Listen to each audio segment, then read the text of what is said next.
ഇത്ര നാളുകൾ അമ്മേ കാത്തിരുന്നല്ലോ,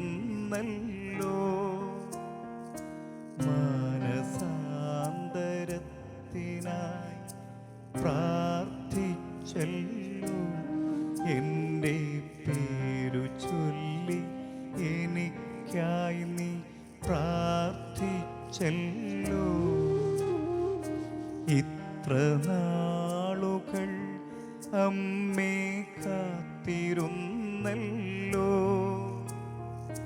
മാനസാന്തരത്തിനായി പ്രാർത്ഥിച്ചല്ലോ,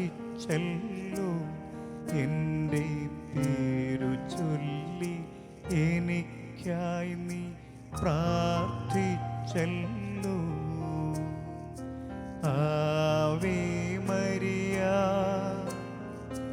Ave Maria, Ave Maria, Ave Maria. പരിശുദ്ധ മറിയം പാപയുള്ള സങ്കേതം എന്ന് വിളിക്കപ്പെടുന്നു. പരിശുദ്ധാത്മാവിൽ നിന്നും കൃപ വാങ്ങി വരപ്രസാദം നമ്മിൽ നിറയ്ക്കുവാൻ വരപ്രസാദപൂർണയായ ഈ അമ്മ ഉത്സുകയാണ്. പാപത്തിൻ്റെ ചെളിക്കുണ്ടിൽ താണുപോയ ജീവിതങ്ങൾക്ക് പരിശുദ്ധ അമ്മ മേരി എന്നും തുണയാണ്. രക്ഷകനായ യേശുവിൻ്റെ തിരുഹൃദയത്തിലെ തിരുമുറിപ്പാടുകളിൽ നിന്നും ഒഴുകുന്ന തിരുച്ചോരയും തിരുജലവും അത് ഓരോ പാപിയെയും വിശുദ്ധീകരിക്കുന്നു. ആ നീരുറവയിലേക്ക് മക്കളെ ചേർത്ത് നിർത്തുന്നവൾ പരിശുദ്ധ മറിയമല്ലാതെ മറ്റാരുമല്ല. സ്നേഹഹൃദയങ്ങളെ, കാർമൽ ഗീതങ്ങൾ നമുക്കായി ഒരുങ്ങുമ്പോൾ ഓരോ കുഞ്ഞിനെയും നെഞ്ചോട് ചേർക്കുന്ന പരിശുദ്ധ കർമ്മലനാഥയുടെ സ്നേഹപ്രകീർത്തനങ്ങൾക്ക് കാതോർക്കാം. ഒരിക്കൽ കൂടി ആ അമ്മയുടെ സ്നേഹഗീതങ്ങൾ പാടുവാൻ ഈശോ നമുക്ക് അനുഗ്രഹം നൽകുകയാണ്. അമ്മയോടൊപ്പം ഏതാനും സമയം ചെലവഴിക്കുവാൻ എന്നല്ല, ജീവിതം മുഴുവൻ അമ്മയോടൊപ്പം മുന്നോട്ട് നീങ്ങുവാൻ ദൈവം നമ്മെ അനുഗ്രഹിക്കട്ടെ. നമുക്ക് സ്നേഹഗീതിയിലേക്ക് കാതുകൾ കൊടുക്കാം, ഹൃദയം ചേർക്കാം. പ്രാർത്ഥനയോടെ ഈ ഗാനം നമുക്ക് ശ്രവിക്കാം.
സീമ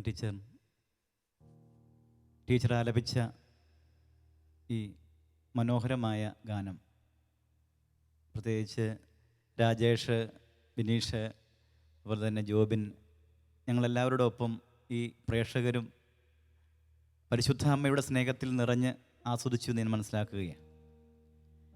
ആത്മാവിൻ്റെ ചില്ലയിൽ വെൺപ്രാവ് പോലെ ഓർമ്മകൾ പിന്നിലേക്ക്, പഴയ ബാല്യത്തിലേക്ക് കടന്നു പോകുമ്പോഴും അന്നും ഇന്നും പച്ച പിടിച്ചു നിൽക്കുന്നു പരിശുദ്ധ അമ്മയുടെ സ്നേഹത്തലോടൽ. ടീച്ചറിൻ്റെ ഇപ്പോൾ സംഗീതാധ്യാപികയായ പഠന മേഖലകൾ, പ്രവർത്തന മണ്ഡലങ്ങൾ, ഇപ്പോഴായിരിക്കുന്ന തലങ്ങൾ ഒക്കെ ഒന്ന് വിവരിക്കാമോ? എന്നെക്കുറിച്ച് പറയുകയാണെങ്കിൽ എൻ്റെ ബാല്യവും കൗമാരം ഈ അവസ്ഥകളിലൊക്കെ എനിക്ക് സംഗീത ലോകത്ത് വലിയ അധികം മുന്നോട്ട് പോകാനുള്ള അവസരങ്ങൾ ഒത്തു കിട്ടിയില്ല എങ്കിലും അതിനായിട്ട് ചെറുതായ രീതിയിൽ എന്നെ പ്രോത്സാഹിപ്പിച്ച ഒത്തിരി മഹത് വ്യക്തികളുണ്ട് അതിൻ്റെ പുറകിൽ, അധ്യാപകരാണെങ്കിലും. അതിനുശേഷം യൗവനത്തിലെത്തിയ സമയത്ത് സംഗീത കോളേജിലേക്ക് ഞാൻ പാലക്കാട് ചെമ്പൈ സംഗീത കോളേജിൽ തുടങ്ങി. അവിടെ 2ാം വർഷം കഴിഞ്ഞപ്പോൾ സംഗീത കോളേജുകൾ തമ്മിലുള്ള കോമ്പറ്റീഷനിൽ ഫസ്റ്റ് പ്രൈസ് കിട്ടി തൃപ്പൂണിത്തുറ വെച്ച്. അതിനുശേഷം അവിടുത്തെ ചെയർമാൻ വന്ന് എന്നെ RLB സംഗീത കോളേജിലേക്ക് അവിടുന്ന് എറണാകുളത്തേക്ക് തൃപ്പൂണിത്തുറ RLBയിലേക്ക് കൊണ്ടുപോയി. അവിടുന്ന് പിന്നെ എനിക്ക് അവിടെ നിന്നാണ് ഞാൻ പബ്ലിക് എക്സാം ഒക്കെ അവിടെ നിന്നാണ് എഴുതുന്നത്. ആ അവസരത്തിലാണ് എനിക്ക് നമ്മുടെ ആബേലച്ചനുമായി ബഹുമാനപ്പെട്ട ആബേലച്ചനെ പരിചയപ്പെടാനും കൊച്ചിൻ കലാഭവനിൽ ഞാൻ അവസരം ചോദിച്ച് ചെല്ലുന്നതും. അൾത്താരയിലെ വാനമ്പാടി എന്നറിയപ്പെടുന്ന, വിശേഷിക്കപ്പെടുന്ന ആബേലച്ചൻ. അതെ, കേരള സഭയ്ക്കെന്നല്ല, ഭാരത സഭയ്ക്കെന്നല്ല, തിരുസഭയ്ക്ക് തന്നെ അനുഗ്രഹമായി, അഭിഷേകമായി പേതിറങ്ങുന്ന ആ ഗാനങ്ങളെക്കുറിച്ച് ഓർക്കുമ്പോൾ പോലും, അച്ഛനെക്കുറിച്ച് ഓർക്കുമ്പോൾ പോലും ഒരു ധന്യത, ഒരു കുളിർമ അനുഭവിക്കുന്നു ഹൃദയങ്ങൾ. അപ്പോൾ അവിടെയൊക്കെ അച്ഛനോടൊപ്പം തന്നെ, അല്ലെങ്കിൽ ആ തലത്തിൽ വാത്സല്യം നുകർന്ന് പ്രവർത്തിക്കാൻ കഴിഞ്ഞു അല്ലേ? ആ സമയത്ത് എനിക്ക് കോളേജിൽ പഠിക്കുന്ന സമയത്ത് കലാഭവനിൽ ചേരണമെന്നുണ്ടെങ്കിൽ അച്ഛൻ പറഞ്ഞു എന്നോട്, നല്ല മാർക്ക് വാങ്ങുകയാണെങ്കിൽ RLB കോളേജിൽ നല്ല നീ പഠിക്കുക, അതിനുശേഷം നല്ല മാർക്ക് കിട്ടുകയാണെങ്കിൽ നിനക്ക് ജോലി തരാം എന്ന് പറയും. അതിനൊപ്പം ഞാൻ പ്രോഗ്രാം ചെയ്തു. അങ്ങനെ ഞാൻ മാതാവിനോട് കൂടുതൽ അടുത്ത ആ സമയത്ത് എനിക്ക് ചോദിച്ചാൽ കിട്ടുമെന്നുള്ള. എന്തായിരുന്നു ആ അനുഭവം? അതായത് ഈ സംഗീത പഠന മേഖല ഒപ്പം പ്രോഗ്രാമിന് പോയിക്കൊണ്ടിരിക്കുന്നു, അതിനിടയിൽ ഈ പരിശുദ്ധ അമ്മയും തമ്മിലുള്ള ആ കണക്ഷൻ അതെങ്ങനെയാണ് എന്ന് പറയും? മാതാവിനോട് ഞാൻ ചോദിച്ചു, എനിക്ക് ഇങ്ങനെയുള്ള ഒരു അവസരം കിട്ടിയിട്ടുണ്ട്, എനിക്ക് മാതാവ് ഇത് തരണം, ഇത്ര ശതമാനത്തിൽ കൂടുതൽ മാർക്ക് എനിക്ക് തരണേ. ഞാൻ അത്രയ്ക്കും ഉഴപ്പായിരുന്നു പാലക്കാട് സംഗീത കോളേജ് പ്രോഗ്രാം ചെയ്ത് അങ്ങനെ നടക്കുന്ന സമയം തൃപ്പൂണിത്തുറ വന്ന് നല്ലപോലെ മാർക്ക് കിട്ടാൻ വേണ്ടിയിട്ട് എനിക്ക് അന്ന് ഞാൻ ഒത്തിരി പ്രാർത്ഥിക്കുന്ന കൂട്ടത്തിലൊന്നും അല്ല, എങ്കിലും മാതാവിനെ ഞാൻ ആ സമയത്ത് കൂടുതൽ സ്നേഹം മാതാവിനോട് രാത്രി സമയങ്ങളിലൊക്കെ എന്നെ പെട്ടെന്ന് വിളിച്ചെണീപ്പിക്കുക മാതാവ് അനുഭവം ഉണ്ടായി. രാത്രിയിലൊക്കെ 2 മണി 3 മണിയൊക്കെ സമയത്ത് എണീറ്റ് കൊന്ത ചൊല്ലുക. ആ സമയത്തിന് ഒത്തിരി സങ്കടങ്ങൾ, ആ സമയത്തും അനുഗ്രഹങ്ങളോടൊപ്പം ഒത്തിരി ദുഃഖങ്ങൾ എൻ്റെ ജീവിതത്തിൽ ഉണ്ടായിട്ടുണ്ട്. ആ സമയമെല്ലാം മാതാവിനെ ഞാൻ ആരും കാണാതെ, ആരുടെ മുമ്പിൽ ഞാൻ കരയില്ല, എല്ലാവരുടെ മുമ്പിൽ ഞാൻ ഭയങ്കര ധൈര്യം ഉള്ളൊരു വ്യക്തിയാണ്. പക്ഷേ അമ്മയെ കാണുമ്പോൾ ഒരു പുത്രി മാതൃ ബന്ധം അല്ലേ? മാതാവിനെ. പ്രിയമുള്ളവരെ, ഒരു സംഗീത അധ്യാപകയുടെ ജീവിത വഴിത്താര, അവിടെ ആ പരിശുദ്ധ അമ്മയോട് വലിയ ആത്മീയ തലങ്ങളൊന്നും അല്ലെങ്കിൽ പോലും കുഞ്ഞുനാൾ മുതലേ പരിശുദ്ധ അമ്മയോടുള്ള ഒരു സ്നേഹം, ബന്ധം, അത് പഠനമേഖലയിലൊക്കെ മുന്നേറുവാൻ സഹായിച്ചു എന്ന് പറയുമ്പോൾ നമുക്കറിയാം, സ്വർഗത്തിൽ പരിശുദ്ധൻ പരിശുദ്ധൻ പരിശുദ്ധൻ എന്ന് പാടിപ്രകീർത്തിക്കുന്ന മാലാഖ വൃന്ദങ്ങളുടെ രാജ്ഞിയാണ് പരിശുദ്ധ അമ്മ. എന്ന് പറഞ്ഞാൽ സ്വർഗീയ സിംഫണി കണ്ടക്ട് ചെയ്യുന്ന മ്യൂസിക് ടീച്ചറാണ് പരിശുദ്ധ അമ്മ. അപ്പോൾ സംഗീത അധ്യാപകർക്ക് മുഴുവൻ നല്ല ഒരു ടീച്ചറാണ്, അധ്യാപികയാണ്. തൻ്റെ കുഞ്ഞു പൈതലിനെ ബത്ലഹേമിൽ താരാട്ട് പാടുവാൻ ഈണവും ഭാവവും താളവും ഒരുക്കി ആ അമ്മ കൂടെ ഉണ്ടായിരുന്നു നമുക്കറിയാം. സംഗീത വഴിത്താരയിൽ ആ അമ്മ നല്ല ഒരു സ്നേഹമാധ്യസ്ഥമായിരുന്നു എന്ന് ടീച്ചർ ഇവിടെ സാക്ഷിക്കുന്നു. കുടുംബജീവിതത്തിൻ്റെ കാര്യങ്ങളൊന്ന് പറയുമോ? എനിക്ക് എൻ്റെ ചാച്ചൻ മരിച്ചുപോയി. അമ്മച്ചി കൂടെയുണ്ട്, ഹസ്ബൻഡ്, 2 മക്കൾ.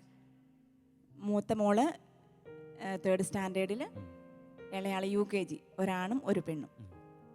അപ്പോൾ കുടുംബജീവിതത്തിൽ ഈ ജപമാല പ്രാർത്ഥന പരിശുദ്ധാമ്മയുള്ള ബന്ധമൊക്കെ എങ്ങനെയാണെന്ന് പറയൂ. ഉണ്ട്, തീർച്ചയായിട്ടും. പ്രാർത്ഥനാ സമയങ്ങളിൽ കൊന്ത ചൊല്ലാതെ ഞങ്ങൾ കുടുംബ പ്രാർത്ഥന നടത്താറില്ല. അത് എല്ലാ കുടുംബങ്ങളെ പോലെ തന്നെ കൂടുതൽ കൊന്ത ചൊല്ലിയാലേ എനിക്ക് കൂടുതൽ അനുഗ്രഹം തരുമെന്നുള്ള പ്രത്യാശയുണ്ട്. എപ്പോഴും ആ സ്നേഹമാണ്. എല്ലാ കുടുംബിനികളും തിരിച്ചറിയേണ്ട ഒരു വസ്തുത, എത്ര തിരക്കിലും സന്ധ്യാപ്രാർത്ഥനയിൽ ഭക്തിയോടെ ശ്രദ്ധയോടെ ജപമാല അർപ്പിച്ച് കുടുംബത്തെയും കുടുംബത്തിൻ്റെ ഉള്ളറകളെയും അമ്മയുടെ വിമല ഹൃദയത്തിൽ പ്രതിഷ്ഠിക്കുക, സമർപ്പിക്കുക, അതുവഴി ആ ജപമാല പ്രാർത്ഥനകൾ വഴി ദൈവസ്നേഹത്തിൻ്റെ, ദൈവ സംരക്ഷണത്തിൻ്റെ, ദൈവീക ജ്ഞാനത്തിൻ്റെ നിറവ് നമ്മുടെ ഹൃദയങ്ങളിലും കുടുംബങ്ങളിലും അനുഭവമാകും എന്നുള്ള ഒരു സാക്ഷി അനുഭവത്തോടൊപ്പം അടുത്ത ഗാനത്തിലേക്ക് നമ്മൾ പ്രവേശിക്കുകയാണ്. പരിശുദ്ധ അമ്മയുടെ നിർമ്മല സ്നേഹത്തെ വാഴ്ത്തിപ്പാടുന്ന അടുത്ത ഗാനത്തിലേക്ക് എല്ലാ പ്രേക്ഷകരെയും സ്നേഹത്തോടെ ഇതാ സ്വാഗതം ചെയ്യും.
പുണ്യപൂർണയാം മേരി മാതാവേ, സ്ത്രീകളിൽ നീ ഭാഗ്യവതി.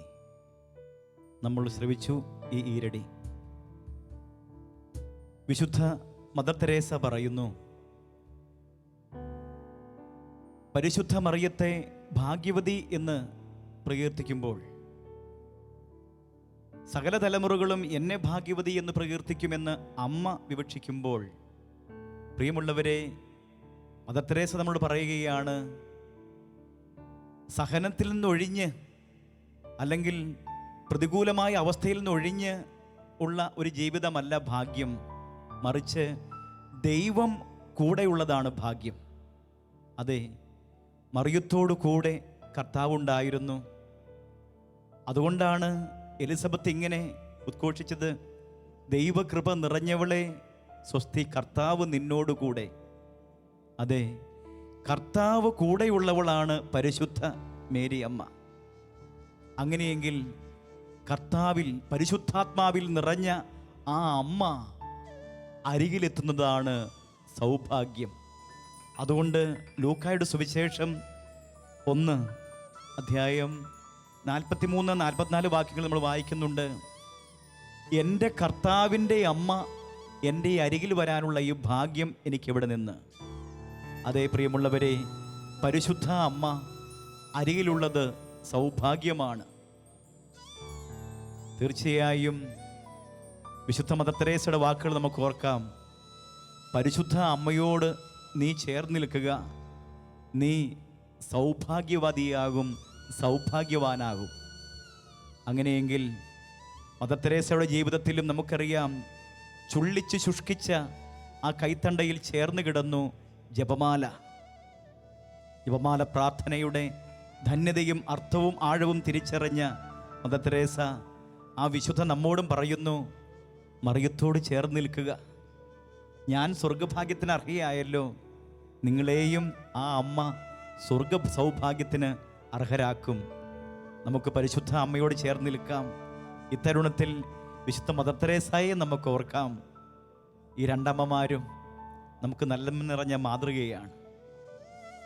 പരിശുദ്ധ അമ്മേ, അമ്മയോട് ഞങ്ങൾ പ്രാർത്ഥിക്കുന്നു. അമ്മയുടെ നിർമ്മല സ്നേഹത്തിൽ ചേർന്ന് നിൽക്കുന്നത് വലിയ സൗഭാഗ്യമാണ്.